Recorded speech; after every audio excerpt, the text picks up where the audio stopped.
Hello everybody, this is Jay. Yes, it's been like what, 2 months, 3 months? It's been a long ass time. Yep, I've been working a lot recently. Never have enough time to even be playing games at night or do anything at all. But since this is a perfect time to do so, I might as well record a YouTube video. So yeah, so today what we're going to react to is the internet's darkest corners. I guess this is a series by Nick Crowley. So without any further ado, let's jump into this video.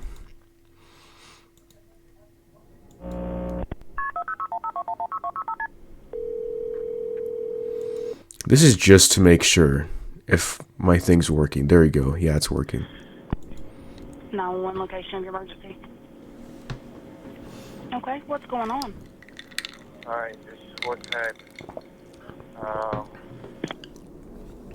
It's the 7th of November, 2014. 45-year-old Joseph Parker dials 911 at 2:45 in the morning to report an urgent incident that had taken place inside his home in Springville, Tennessee. An incident that had been solely his own doing. I've been married 12 years. On the 4th, which would have been 2 nights ago at 4 a.m., I shot my wife in the temple. Oh, shit. Head.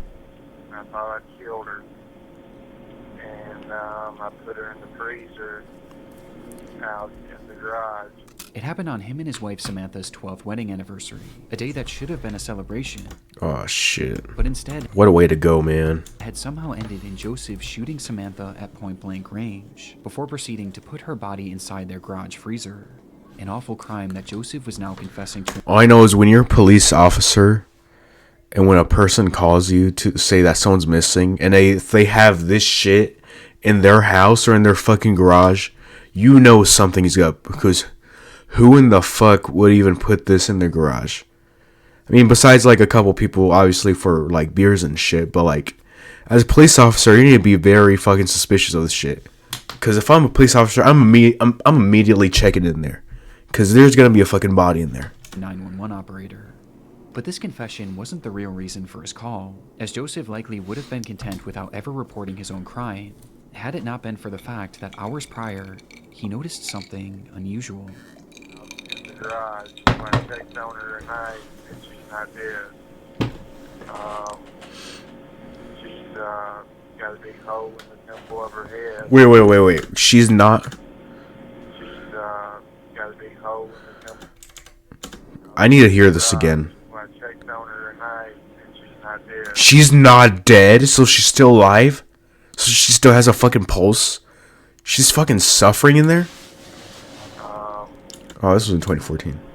She's got a big hole in the temple of her head, and to get her body moved around. She probably is alive, but like her brain's like not comprehending like the fucking pain she's feeling. Down in there, I think I broke her wrist. You know, she was frozen from being in the thing. She's been in this thing 48 hours now. 48 hours? So she's been alive for 48 hours? According to Joseph, Samantha was still alive. Oh. Despite having a large hole in her head and spending so long in their freezer that she was seemingly frozen solid, when he checked on her that morning, he realized that she wasn't actually dead and was even still conscious. The scenario Joseph was describing should have been impossible, with it being so outlandish that Joseph felt the need to tell the operator that this wasn't a prank. This is no prank call. I need somebody to get out there and help her out. But I promise you this is a legit call, and I need somebody to get out there and help her, because I still love her. It's hard to believe that after that, you know, but I love her. I still love her. You know, You still love her, so you had to kill her. Nice. I've loved her every day I've been married to her. She's had a rough stretch here. He was being serious, and all he wanted to do now was get Samantha help, as he claimed to still love her despite everything he had done. And help couldn't come quickly enough, as Joseph went into greater detail about just how bad Samantha's condition was, and how he was able to determine she was alive in the first place. She's been frozen for 2 days. She's frozen solid.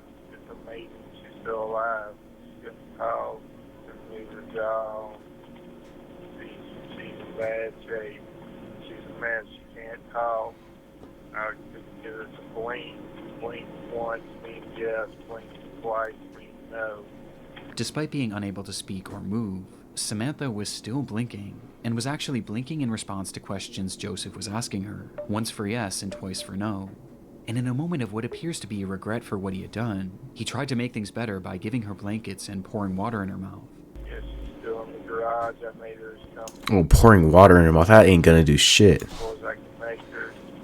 She tries to drink a little water. Motherfucker, if she was in the freezer for that long, that's like gonna fucking mess up the insides of her body for giving her water. Because of how fucking cold her body is. These responses led to a lengthy one-sided conversation that ended with Joseph vowing to get her help, which he was attempting to do now as he drove miles away, clearing the scene for authorities and paramedics to save her, while calling 911 and explaining the surreal scenario. We don't have a history of domestic disputes. You know, we've never had to call the police or nothing. We just had a real bad night a couple of nights ago. I was waving the gun around. Got myself in trouble. The two had a happy and healthy marriage that, for whatever reason, had turned sour on their anniversary, in what he referred to as a real bad night, where something in Joseph had snapped. But despite admitting to the murder, he made it clear that he had no intention of going to prison. He just wanted to make sure that Samantha was saved. Don't want to get arrested. Send this motherfucker to prison. Like, Tonight and all that. he put her fucking wife in the fridge for 40 hours trying to attempt a fucking murder. Put that motherfucker in for life. Give him the fucking chair.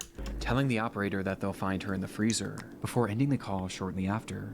You go to the garage, you can't yell for you. You can't yell. But you go to the garage, and that's where you'll see her once you get to the garage. Sure enough, when authorities entered Joseph and Samantha's home and ventured into the garage, they would see Samantha's red hair flowing out from the side of the freezer, and inside, they would find Samantha herself, frozen completely solid with a gunshot wound to her head, in the same exact manner that Joseph had described. But other than this, it was clear that Joseph's retelling of events was flawed, to say the least, as Samantha hadn't just been placed inside the freezer, she had been jammed inside of it, as if he was desperate to get her to fit inside. So much so that he actually She stuffed her in there. So, like, she's been fucking, So she was fucking suffocating in there, too. sawed off her left leg, along Oh, fuck, man. with making a series of other cuts to her body to get her to fit. And this wasn't even the most damning revelation, with the most important having to do with Samantha's condition.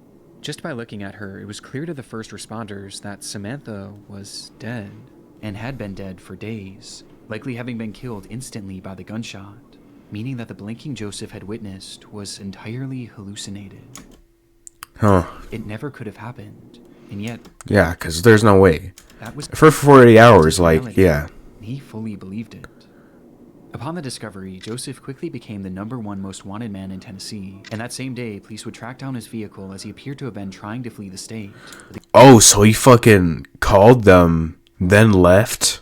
The officers got to him first, pulling him over and then surrounding his vehicle, drawing their guns and preparing for anything. But just as Joseph had said on the phone, he had no interest in going to jail, and that was something he was dead serious about. When officers finally got his car door opened, they would find Joseph Parker in the driver's seat, dead from a self-inflicted gunshot wound to the head. He fucking offed himself? His death made it impossible to fully confirm why he had taken Samantha's life that night, but reports seemed to indicate that he had recently lost his job, and the couple was experiencing financial hardships, putting their home in danger of foreclosure, with this perhaps being the reason the two were arguing on their anniversary. But reports also indicate that this murder didn't happen in the midst of the fight, as evidence points to Samantha having been asleep at the time she was shot, adding some uncertainty to how the situation truly did unfold.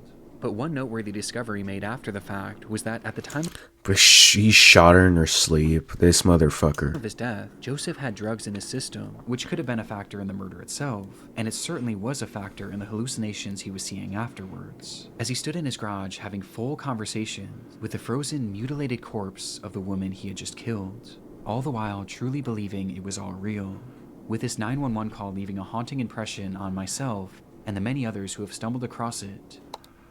in the internet's darkest corners. Breaking news now, this out of Brandon, where her husband is being incredible though. Like, hello, fuck me out. Oh, that shit was just the intro. Shopping for clothes used to be a nightmare. You can't blame Ryan. Number 7. So I'm assuming there's a couple of these, so I might react to maybe a couple of them. Probably on my own. Maybe if I can, I will probably react to them and upload them here. Love Roblox? Earn Roblox digital gift cards with Microsoft Rewards. Fucking pedophiles. Do you ever feel like you're being watched? Well, considering that you're online watching this video right now, there's a good chance that you are. Your internet provider can see and log everything you do online. And not only are they watching what you browse, but here in the US, ISPs can legally collect and sell all of your browsing history, which often falls into the hands of advertisers and data brokers. It's an invasion of privacy. Why would they... For everyone, but it especially hits home for me. If you're familiar with my content, then you know I've had to make some very questionable Google searches in the name of research. Let's just say my search history could raise a few eyebrows, and that's part of the reason why I take my online privacy so seriously. When your personal information can so easily fall into the wrong hands, protecting yourself matters. That's why I always recommend using a VPN. Well, I don't go that deep into the internet. Your data and your peace of mind safe. And today's video is sponsored by one of the best, ExpressVPN. With a click of a single button. Alright, sorry man, but I'm gonna have to skip. Chapter 2, Jennifer Sheffield. Jennifer Sheffield's life was largely encapsulated by the posts she made on social media. She worked... Okay, by the way, selling your browsing history. So you make money off that, so people make money off that shit. So say if they find like fucking girl on girl porn I've been watching, they're gonna fucking sell that shit. It's like, oh, this is the guy that's been watching girl on girl porn or some shit. That's because that's my history. Like what's the fucking point? Hard studying in medical school with the hope of becoming a doctor. Are they gonna like put my name out there or some shit? A journey that she documented on her growing TikTok page. But when she wasn't at school or at a hospital, her time was spent with her family. She had been married to a man named Brandon Sheffield for around a decade. And when they met, Brandon already had 2 children from a separate relationship. Though this didn't deter her in any way, and instead she took on the responsibility of helping to care for them, raising the children alongside Brandon as if they were her own for much of their lives, to the point where they seemingly started referring to her as their mother, a role that she thrived in, as she frequently posted pictures and videos alongside them. And the same was also true for her being a wife, as she loved to share her memories and moments with Brandon, cultivating this image of the perfect family and the perfect pair. But on social media, things are rarely ever as they seem. And on the 10th of December 2024, Jennifer would drop a bombshell on her followers. Oh, so this happened recently. So, about to be a newly single mom. Oh shit. And I am in the middle of a divorce. My husband is being incredible though. Like, really and truly, like we're working together. Everything's great. We're split. Oh, please don't tell me she fucking killed him. And everything down the middle. And fucking buried his body out there. Like, you know, everything is good. After approximately 10 years of marriage, Jennifer announced that she and Brandon were getting a divorce. There was no explanation for why, just the simple fact that they were separated and had already started the divorce process. Something that was reiterated by both of their Facebook relationship statuses, as they shifted to single around the same time. Alright, so he was still alive. So they agreed. Despite the sad and I thought she killed him. even shocking news, it was clear that they were handling it better than most. There didn't appear to be any resentment between them, as Jennifer described Brandon as having been incredible throughout the process, supporting her in any way possible. Which was obviously good not only for them, but for their children, who were top of mind for the pair. It is a very civil divorce with our daughter in mind, and I really appreciate that. However, you know, I'm going to be a mom, single income right now, and he will be helping with her. He will be supporting her, you know. So essentially, like, I'm really thankful for that, and that I will not have to worry so much about supporting her. It was apparent that there was some kind of custody split being discussed between them, which isn't really made fully clear in the video. But what was clear was how grateful Jennifer was for Brandon's support. But even with this help, this marked the first time in Jennifer's adult life that she was really on her own. I've never done this before. I've never been on my own before. So yeah, if you just have any tips, like, I would really appreciate it, because, like, I'm a little scared right now. It was uncharted territory and something that she was understandably nervous about. But despite her fears, Jennifer maintained an optimistic attitude. And thankfully at this point, the divorce itself was going about as well as it could be. They were both supportive of each other, they were both thinking of the children, and there seemed to be no bad blood between them. Though, as I said before, on social media, things are rarely as they seem. Oh boy. What turn of events is this going to take? We have more breaking news now. This out of Brandon, where a husband and wife are dead following What? a murder. According to Brandon police, the couple was found on. Oh, dang. He's 40? Alright. Found dead this morning at his family was conducting a welfare check on Jennifer. Family says there were obvious signs of foul play. This is an ongoing investigation. Street this morning after family conducted a welfare check on 30-year-old Jennifer Sheffield. 18 days after posting this video, praising Brandon Sheffield for the incredible way he So what happened to the kids? had been handling their divorce. Both Jennifer and Brandon would be found dead inside their Mississippi home. That morning, family members arrived at the house to perform a welfare check, but noted signs of foul play outside, leading to them calling the police. Inside, officers discovered the pair lying next to each other. Each had a single gunshot wound to the head, with one thing being blatantly obvious. Brandon Sheffield had been the one to pull the trigger. Oh my fucking gosh. So he killed her and he offed himself. Both times, shooting Jennifer before turning the gun on himself. Wow. What happened that night isn't fully understood, but the motive is fairly clear. This was likely the result of the divorce that Brandon had supposedly been handling so well. Though obviously there seemed to be more going on behind the scenes. Perhaps the violence was spurred on by the holiday season, Brandon's realization that this would be their last as a married couple. Or perhaps he just wanted Jennifer all to himself. And if he couldn't have her, no one could.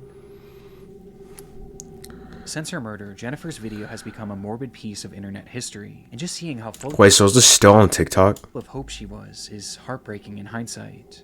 And because of Brandon's actions, not only was Jennifer robbed of her future, but these children were robbed of their mother figure and their father figure all in one night. Yeah, that's fucking sad. Like hearing like both your fucking parents dead, and one of them killed you, like, and then the father killed the mother. Like, that's fucking sad.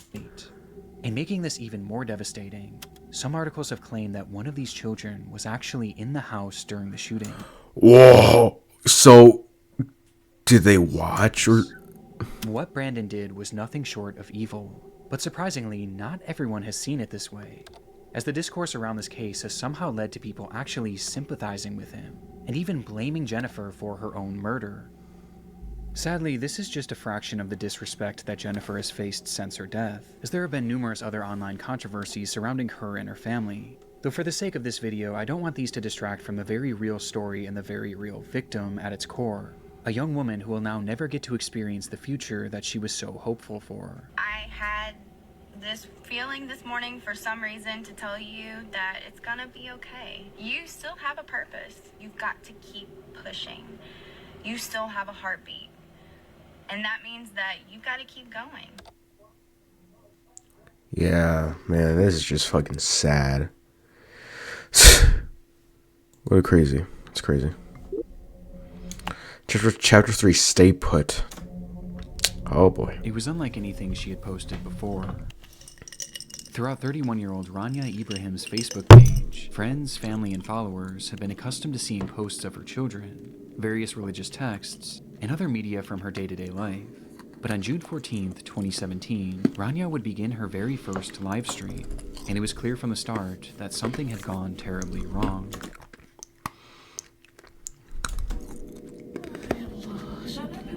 Okay, don't open the front door. You're going to bring the smoke in. Okay.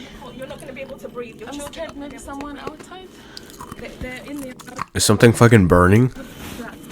Are you sure? They've gone into the other flat. This was on live. The footage is from Rania's perspective, as she and another woman discuss what lies behind the front door of the apartment unit they were in.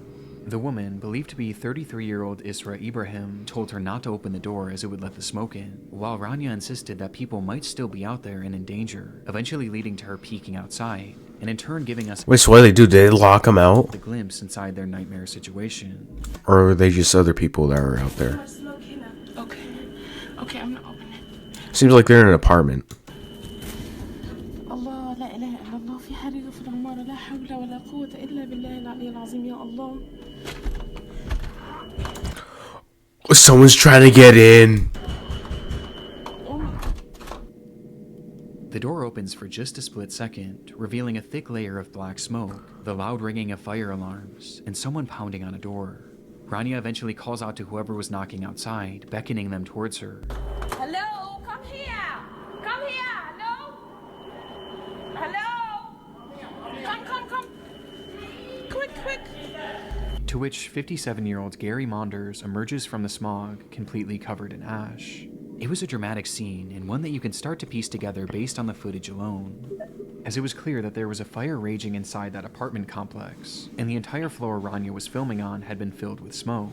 Smoke that essentially... Motherfucker, if they're in an apartment building, I would immediately go down the fucking stairs. Cause or is it just one of those apartment buildings where there's just fucking elevators? Actually trapped her and a few my ass is springing down those fucking stairs. Others inside this flat. Given the sheer amount of smoke in that hallway, it was obvious why the others in the room insisted on keeping that door closed. But Rania continued to hit back on this, as she didn't want anyone to be stuck out there alone. That's just gonna bring all the fucking smoke in. Because the smoke is coming. But the people outside. Hello.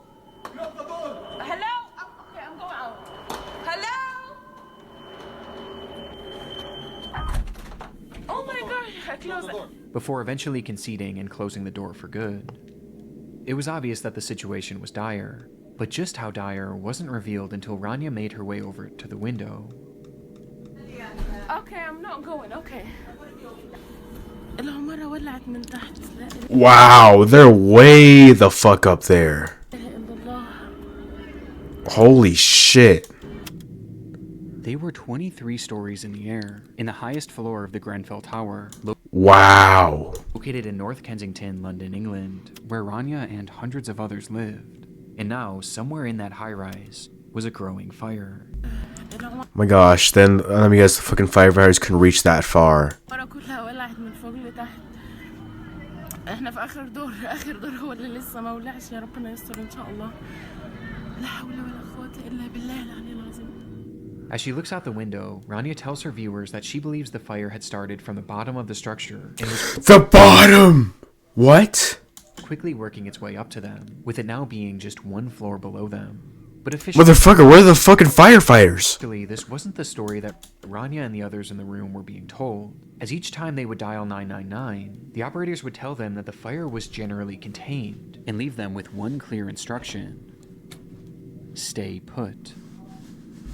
This was the name of a nationwide rescue policy for all high-rise fires that stated that people should stay in their flats and wait for rescue as opposed to trying to escape on their own, as buildings like these were made from thick concrete and should hypothetically keep fires relatively contained in the flat that they started in for an estimated time period of around 2 hours. And considering that this fire had started roughly 1 hour before Rania's stream, they should have been relatively safe until rescue crews got to them. And when looking outside, the fire wasn't even noticeable, meaning it was possible it was still contained, and it simply... So, yeah, I don't even see the fire either, so was it like in the inside? ...been producing a lot of smoke. But that belief was obviously in the inside. Far too optimistic for reality.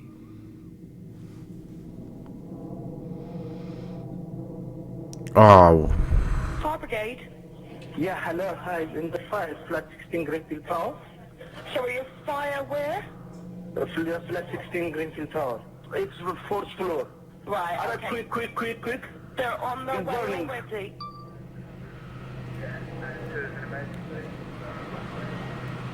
Oh, shit. Approximately 1 hour earlier, on the 4th floor of the tower, a man called 911 to report that his freezer had caught fire. It was an incident that had happened through no fault of his own, and due to his quick phone call, firefighters would arrive on the scene within minutes, one of whom was wearing a camera that showed that they were able to How would the fridge catch on fire? Handle the blaze in a relatively efficient manner. So that's what started all that. With the camera using thermal imaging and heat sensors to assure that... Because my dumbass was thinking after for some reason. It was after the stream. It was before the stream. the fire was My dumbass was thinking after. fully out. The camera scans around, showing a few items strewn about that were still at relatively high temperatures. But other than that, the room was completely clear, and it seemed as though the fire was out for good, until the camera panned to the window.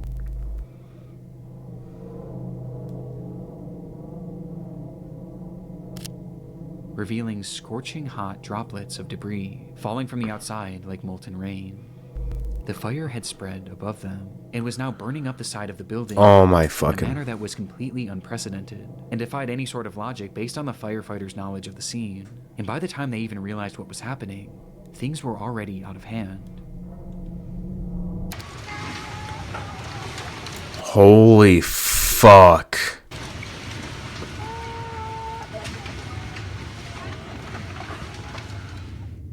The fire was Welcome to Wix. Oh my fucking gosh. Where even the boldest creation thrives on a rock-solid foundation.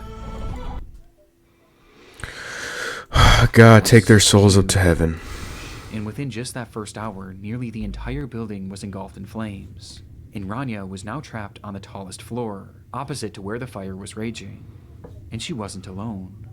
Not only were there over 100 people left in the building at this time, but 2 of them were Rania's own children. 4-year-old Fethia and 3-year-old Tanya, who were stuck in the same flat as their mother and several others. Oh no, not the kids, man. With desperation mounting, some of the others called out the window for help. We're stuck on the 23rd floor! Hello! مكان في لندن There's فين؟ too many people stuck upstairs! Until the stream went dark roughly 6 minutes later. بدكم يلا صايكم نعم.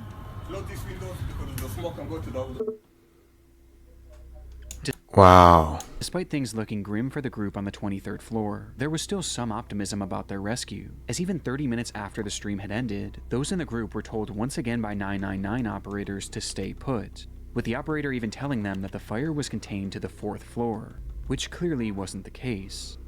Rania's sister later spoke to the media about a phone call that they had shared around the same time, where she begged Rania to try and leave, recalling, "She did not. She respected and trusted and believed that they are coming to rescue them." And by the Oh my gosh, so when they had to stay put, I bet the fire wasn't even that crazy. Until like a couple minutes later, that's when it starts going fucking ham. At this point, there were hundreds of rescuers on the scene, along with multiple helicopters flying around them, which only So if they could have just gone down there and then on that stream, and everything would have been at least fine. And the fire wouldn't have been that worse. further kept their faith alive. But tragically, Stay put, motherfucker. I'm just sprinting down the fucking stairs. this was all a cruel Or whatever the fuck they have, elevators. facade. Internally, But I'm usually choosing stairs. fire crews were told not to go past the 12th floor shortly after Rania's stream ended. It was just too dangerous. And as for the helicopters, well, those trapped inside would have had no idea that those were actually just police helicopters, merely used for surveillance. They weren't even equipped for rescue, nor Wow. were they ever considered to be used for that, as getting too close would have blown more air on the fire and made the blaze even worse, meaning that those helicopters offered them no chance at survival. They were entirely on their own, leading to authorities finally telling them to try and escape by themselves. But by this point, there was no point. This was 2 hours after the fire had started, and an hour after Rania's stream. The fire had completely taken over the structure, and inside there was only one single stairway. A stairway that was now So there was a stairway. impossible to safely traverse for anyone on the higher floors. What? How? Even attempting it would have been a death sentence. Really? The orders for them to shelter in place had cost them valuable time, and in turn, any chance at leaving while they could. And it was all for a rescue So I guess I'm wrong then. that was now impossible, leaving them completely trapped. Rania, Fethia, Hanya, and everyone else shown in this livestream would perish in what we now know today as the Grenfell Tower Fire, a fire that claimed the lives of 72 people, and one of the worst fire tragedies in Europe's history. And while we've covered many large-scale tragedies on this channel before, few have been more preventable than this one. Wow, man. I mean, God bless all the people who have died. God bless their souls, man. That's fucking crazy. The Grenfell Tower was built back in 1974, and around the 2010s, its concrete exterior was beginning to look outdated in an area that was experiencing a wave of modernization. The neighborhood was becoming trendier and wealthier, and the tower was becoming an eyesore to some. And so the decision was made by the Kensington and Chelsea Tenant Management Organization, along with the Royal Borough of Kensington and Chelsea, to refurbish the exterior by adding new siding known as cladding to give it a more modern appeal. It was purely aesthetic, but its effects were horrific. The cladding was created by a company called Arconic, which Oh my fucking gosh, that's the reason why the fire... Wow.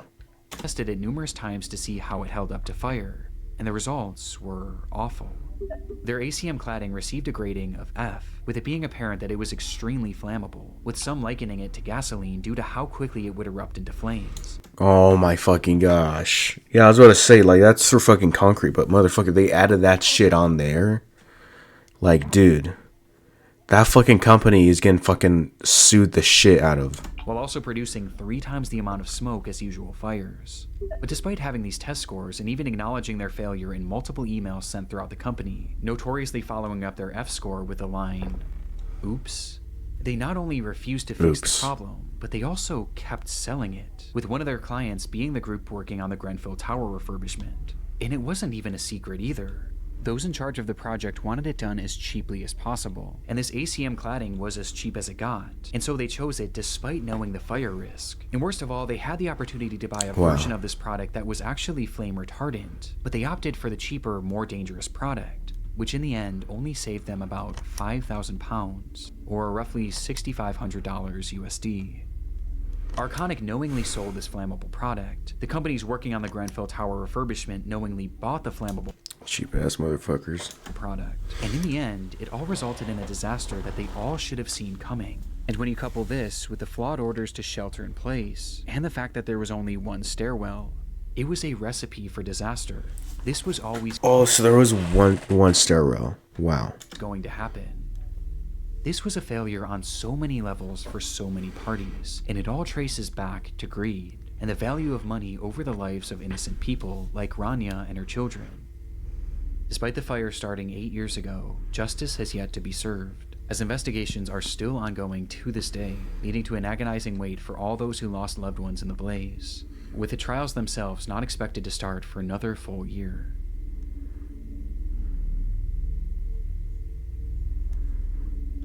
The policy of stay put remains in the effect to this day, though it has been slightly altered since the fire. It's estimated that there are still thousands of residential buildings in the UK and worldwide with flammable ACM cladding.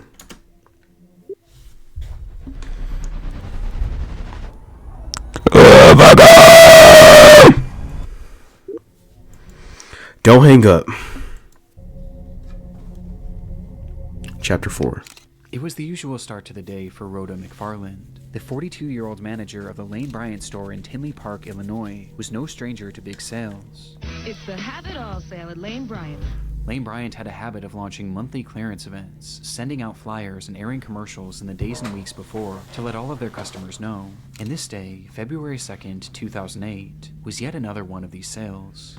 She knew it would be a busy day, and potentially a stressful one for one of her employees, as that morning only one worker was scheduled to open the store, something that Rhoda disagreed with, leading to her coming in to help, even though she had the day off. But like I said, this was a typical morning for her, as this was just the kind of person she was, always willing and wanting to help others. And as she clocked in for work that morning at 10 a.m., she and her coworker braced for a potential rush of excited shoppers. The rush, however, wasn't as dramatic as they may have expected, and in the first 15 minutes or so of opening, only 5 people had entered the store, 4 of which were female shoppers looking for some deals, while the 5th was a delivery man who walked in holding a stack of papers. The man approached them and made casual conversation, but after a few minutes had passed, he kind of just lingered around, never actually delivering anything, which Rhoda found strange, especially considering that it was Saturday, a day that they typically didn't receive packages. Please don't tell me there's a fucking bomb in the package. Growing more and more suspicious by the minute, Rhoda quietly placed a call to a nearby Lane Bryant store, who confirmed to her that there was in fact nothing scheduled to be dropped off that day. But before Oh my gosh, it's a fucking bomb. I called it. process this information, An incident was already unfolding around her. Out of nowhere, the delivery man pulled out a pistol. Oh, okay. And pointed it at the women, yelling at them to hand over the money from the register, before proceeding to round up Rhoda, her employee, and the 4 women shopping, demanding that they all give up their cash and jewelry. After he was satisfied with the collection, he forced the women to the back of the store, where one by one he bound them with duct tape, placing them each face down on the floor, and putting underwear over their heads to obstruct their view. In the minutes following, he would venture back out into the store where 2 other women had entered, and they too were then robbed and then forced into the back room, where they were eventually subdued, but not before he struck one of them in the face with his pistol, nearly knocking her unconscious. It appeared to be a fairly high-level robbery, but after he now had them all in the back room, the whole operation seemed to grind to a halt. It was like he didn't know what to do next, as he started pacing the room and slowly losing his cool. The minutes ticked on, and the more time that passed, the more agitated he became. It was clear that the pressure was getting to him, and sensing his disorganization, Rhoda seized the opportunity, quietly slipping her hand free, allowing her to call 911 through her Bluetooth headset. 911 emergency. The fuck, they had Bluetooth back in 2008? We're at. Despite the man being in the room with her and the others, Rhoda managed to alert authorities to her exact location, telling them to hurry and making it clear that the situation was urgent. In the background, you can also hear the robber himself, whose disheveled state is apparent as he outwardly states, the operator was on it, quickly dialing dispatch and telling Rhoda not to hang up. Stay on the line. Let me get you to Tinley Park. Don't hang up. Though within just a split second, wow, the call disconnected. By some stroke of good fortune, there was actually an officer in that shopping center only about 100 feet away, and from the time that Rhoda made that call, the officer managed to arrive on the scene within just a few minutes. He rushed inside the store, but inside he found nothing, until he made his way over to that back room. Inside, he would find them. 6 women with underwear over their heads, lying on the floor, each one having been shot execution style just seconds after Rhoda's 911 wow. call. It was a mass murder, but in the midst of this awful scene, one thing was missing: the killer himself. And so authorities flooded the Oh shit, what did he do? area, scanning and searching all over for the gunman, who was described as a black man with a husky build and a single braid that fell to his right cheek that ended in green beads. And the reason they knew exactly what he looked like wasn't because of security footage, as at the time the store didn't even have any CCTV cameras, but instead, it was because one of the women actually survived. What? When the man began his executions, he moved his way over to the employee that Rhoda came in to help, and when he fired his gun, she moved at just the right moment, causing the bullet to graze her neck, to which she proceeded to then play dead so that the man wouldn't notice. And thankfully, he didn't. Her fucking lucky. Is the reason why we know exactly what this man looks like, and why we know what those moments were like before the shooting. But despite this, after doing a thorough search of the area, even utilizing a helicopter, there was no trace of the killer. CCTV footage from a neighboring store showed that just before Rhoda made that call to 911, 2 large SUVs pulled up in front of the building right after the shooting likely occurred. It's believed that both of these SUVs were involved in some way, with one potentially being a lookout and the other likely being the getaway car, explaining how he would have gotten away so quickly. Not to mention that the store was located right near the entrance of an interstate, which could have taken them out of the state extremely quickly. That was 18 years ago, and today neither the shooter nor the drivers have ever been identified. Wow. They never caught him. Marking a rare instance in which a mass shooting in America went unsolved, leaving us with so many unanswered questions to this day, with one of the biggest being the motive. That's fucking unbelievable. Wow. Yeah, I mean, if he was in the interstate shit, yeah, that motherfucker's gone. Plus, that's in 2008. If he did that shit today, they'll fucking catch his ass immediately. Labeled this as a robbery gone wrong, which does seem to be the case. But why Lane Bryant? And why come in the morning when there was next to no cash in the register? I mean, in total, they're just fucking psychopaths. The killer only made off with about $200, and that's including the cash he stole. $200 from women. One of the main theories today is that the killer had planned on taking customers hostage as they entered the store. But perhaps he grew frustrated at the lack of customers that day, until he eventually noticed that Rhoda was making a 911 call, which caused him to panic and start shooting. What always Oh. gets me about this is that he never covered his face at any point, which makes me wonder if he was planning on killing these women all along. Though if that's true, how could this ever have been worth it? Due to just how bizarre this whole situation is, some have posed other theories, like perhaps this was someone with a drug addiction who was looking for quick cash to get his next fix, perhaps explaining his rapidly deteriorating behavior, or even that the suspect was actually a woman who never got caught because police were primarily looking for a male. But it's impossible to know for sure at the moment, and might not ever be known, as despite having survivor testimony, an exact description of this man's face and body, his voice, and even his DNA, which was discovered under one of the victim's fingernails, we still have no idea who this man is, or where he went. Wow, 100,000. Yeah, that's fucking crazy. Wow. What a great video by Nick Crowley, man. Yeah, it's fucking crazy. They never caught this motherfucker. Maybe it's gonna be one of those times where, like, he might come back in a couple of years or so. And maybe they might find him. Because there's this one serial killer who's, like, in his 50s, or who's, like, killed, like, a bunch of people, like, in the early, like, 70s or 80s. Then gave up that shit. Then, like, a couple of years later, like 30 or like 40 years later, they found him. And he was like 80 years old or something. I need to look him up. But yeah, man. These fucking videos were insane. But anyways, I hope you guys enjoyed this video of Nick Crowley. I'm actually going to subscribe to this guy. I need to react to more of his videos. I did react to more of his videos before, but that's just on my own. I just wanted to react to this video with you guys. So yeah, well, I hope you guys enjoyed this video. Like and subscribe for more future actions, and I'll see you guys next time. Peace.